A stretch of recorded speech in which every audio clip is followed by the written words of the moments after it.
Hi, I'm Dr. Bruce Ruben, Medical Director and Infectious Disease Specialist at Encompass Healthcare. I've been treating infectious diseases for 30 years. I've made it my goal to assist my community in any way during this pandemic. I'd like to address some concerns some of our listeners have had regarding treatment and my telemedicine services for COVID-19. Firstly, I'm only offering free telemedicine consults and evaluations for patients. We are not selling or dispensing any medications. There's no billing for anything, there's no charges, no money changing hands, and once this is over, I'm returning to my usual practice. Based on my research and observations I have made within my own practice, I remain steadfast in my belief that hydroxychloroquine safely and effectively treats COVID-19 affected patients and their symptoms if given early enough before they reach the hospital. I think that should be our goal. Actually, the drug works like it's supposed to, just like it does in patients with lupus and rheumatoid arthritis with similar symptoms. That's why people I've observed recover in just a couple days.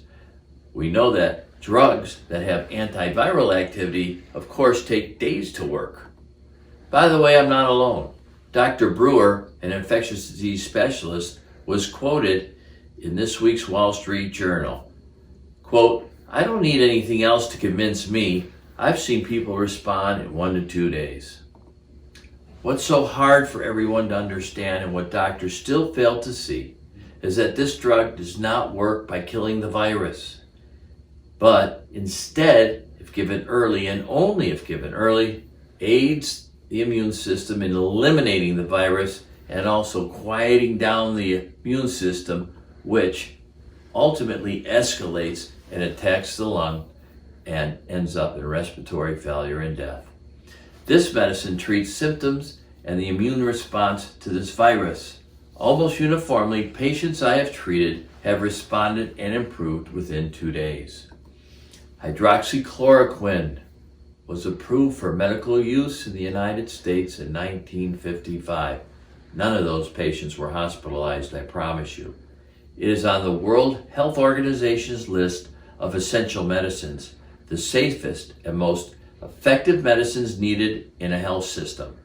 In 2017, it was the 128th most commonly prescribed medication in the United States with more than 5 million prescriptions. By itself, it's pretty safe. Don't prescribe it along with azithromycin. The FDA warning to prescribe it alone, not with azithromycin, is spot on. I'm offering these services and consultations to dedicate myself and my expertise to help save lives in my community. I sincerely hope this message has been helpful, understandable, and I wish you all good health during this time. Thank you.